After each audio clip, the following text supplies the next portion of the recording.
There were 12 of us to begin with, by Ian Gordon. With thanks to our producers, Ashley Lindsay, Robert Daniel Pickard, Wes Sale, and Cameron Seegers.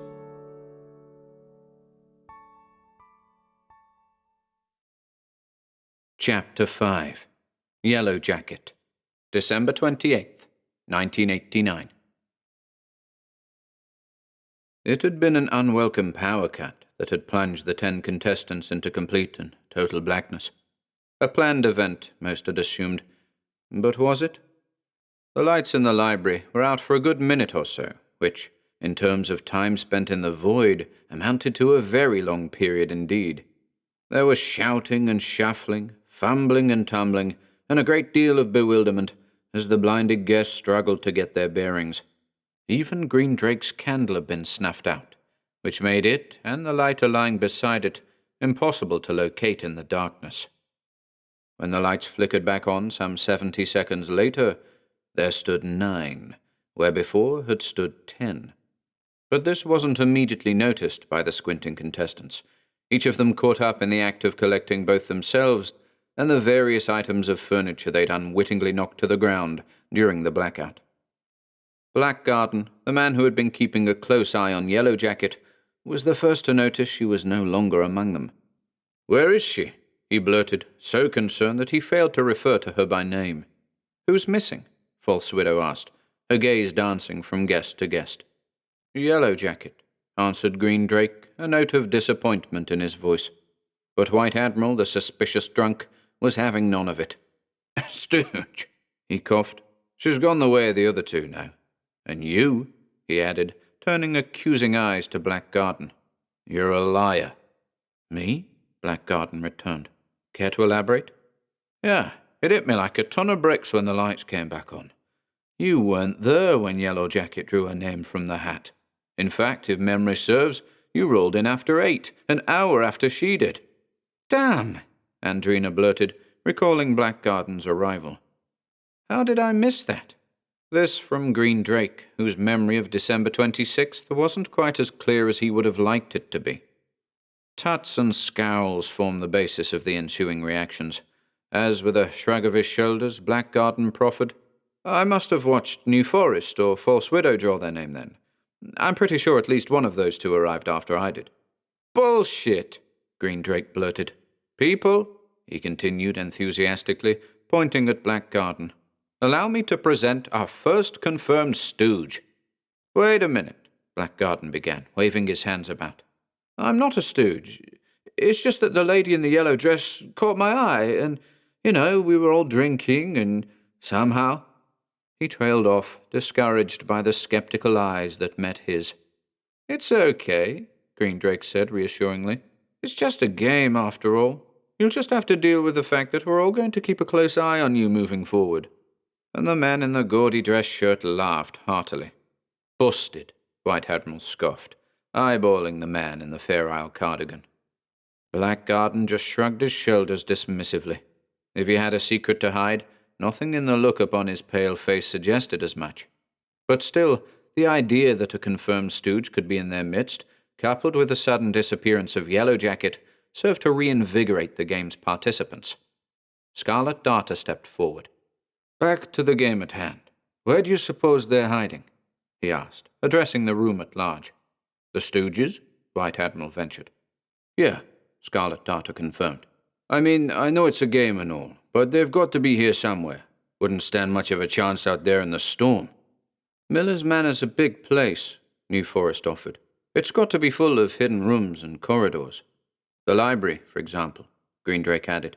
"It's exactly the kind of place you'd expect to find a secret door." "A secret door through which a stooge might disappear during a power outage?"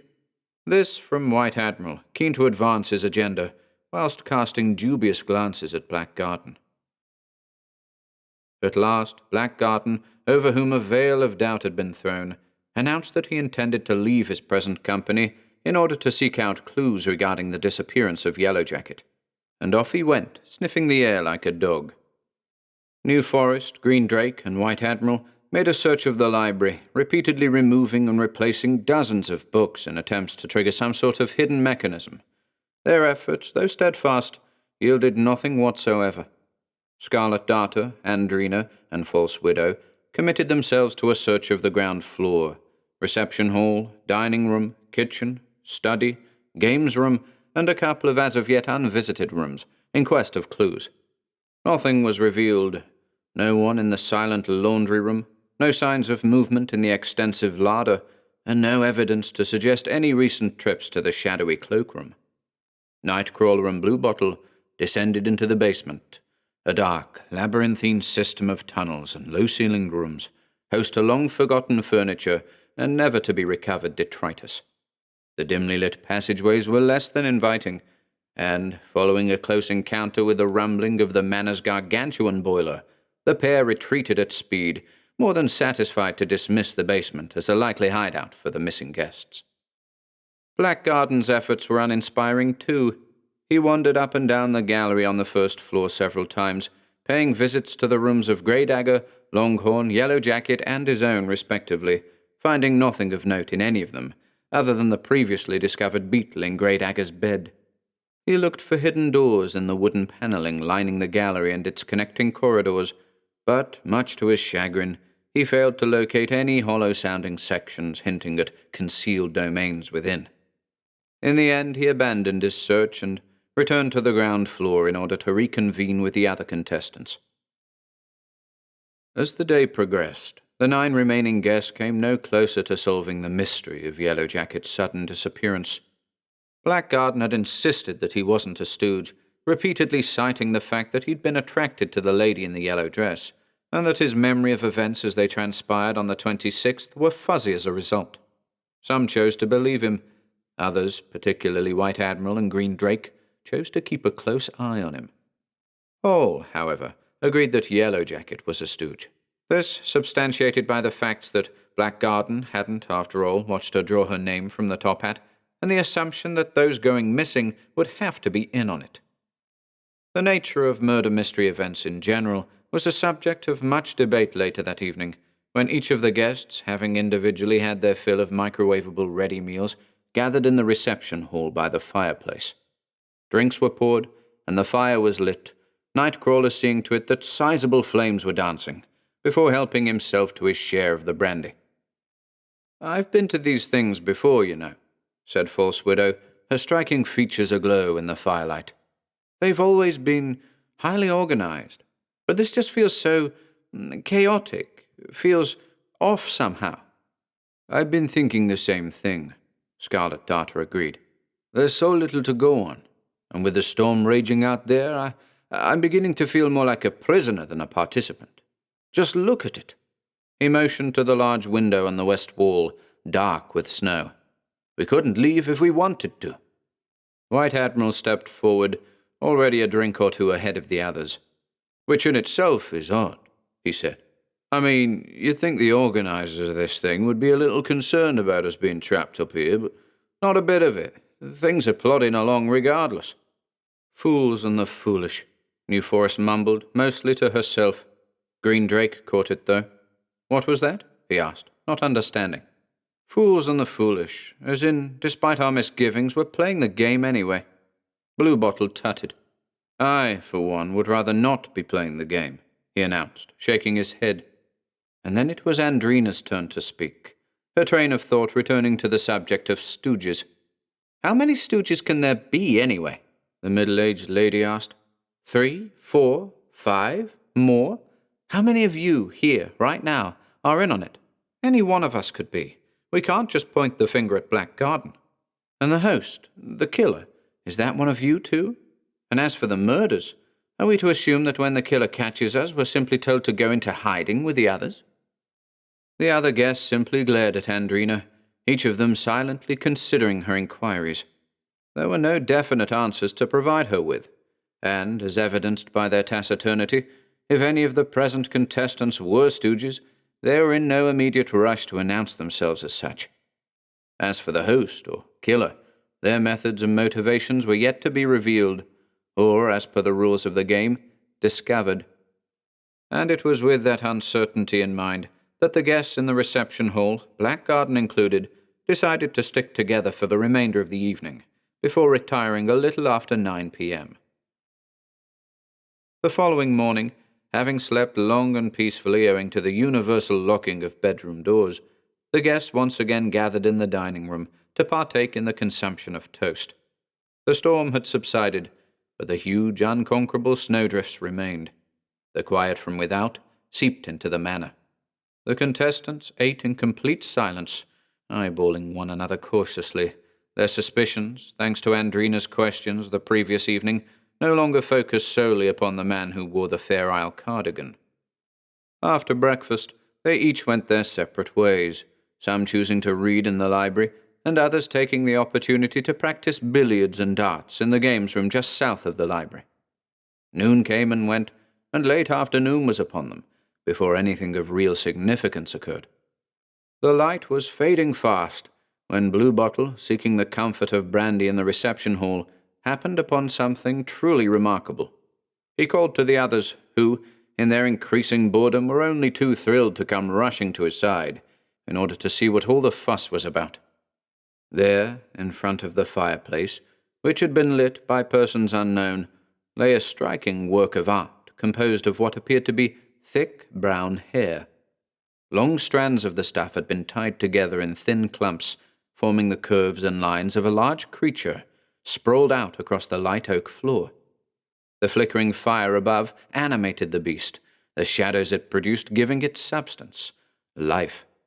There was the suggestion of scales, vast beating wings, serpentine legs, sharp talons, a great head, an enormous snout, a forked tongue licking at the flames in the fireplace.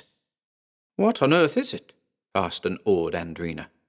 "It's a dragon," whispered Green Drake. "Is it made of hair?" muttered False Widow. "Sure looks like it," said Nightcrawler. "Human hair?" This again from the awed lips of Andrena. "It looks like Yellow Jackets," Blackgarden observed. White Admiral hesitated, before adding, "Wouldn't that be taking things a little too far?" "How far is too far?" asked New Forest. "This far," answered Bluebottle, motioning towards the display before him. A moment of silence followed, before Scarlet Darter broke it. "It's me," he announced. "What?" Green Drake asked, turning to face him. "The dragon. Scarlet Darter. I'm a dragonfly. We're all insects, arachnids and the like." He paused momentarily. "Grey Dagger. Remember the clue in the book?" "The moth sleeps like the dead," quoted New Forest. "That's it. The Grey Dagger moth," confirmed Scarlet Darter. "Longhorn, a beetle. Yellow Jacket, a wasp." "But what does it mean?" asked White Admiral, who, even as he asked the question, was contemplating just what form of insect a White Admiral might be. Scarlet Darter answered, "It means, ladies and gentlemen, that there's more to this game than meets the eye. We should watch our backs."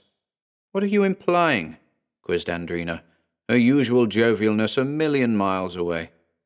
But nobody answered her. The 9 contestants simply gazed at the shape of the dragon on the floor beneath them, its sharp tongue a sinister omen of what, presumably, was to follow. But just what might that be? Questions were eventually asked, mostly along the lines of whose hair it was that lay on the floor and whether or not the artist was one of the missing or one of the 9 remaining guests. But, just as the case had been during their search of the property the previous day, absolutely nothing was forthcoming. It was suggested, on more than one occasion, that Scarlet Darter remain under constant supervision for the remainder of the day, but the mustachioed Eastern European insisted that his safety was his own responsibility. This, of course, led to further suspicion, particularly in the eyes of White Admiral, who thereafter began to consider the possibility that the handsome individual was stooge number 4. He was still keeping an eye on Blackgarden, too, though he had made a conscious decision to label only victims or would-be victims as obvious stooges moving forward. Murder at Miller's Manor was proving to be, by all accounts, a murder mystery event like no other, one in which its participants were harboring misgivings and forebodings, doubts that the game they had all signed up for truly was, in fact, a game.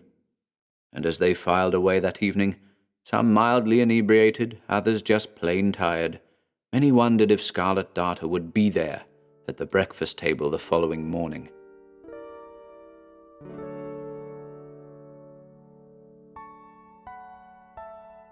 Thanks for listening today, ladies and gents. Be sure to join us again tomorrow night at 8 p.m. Eastern Time for the next part of There Were 12 of Us to Begin With.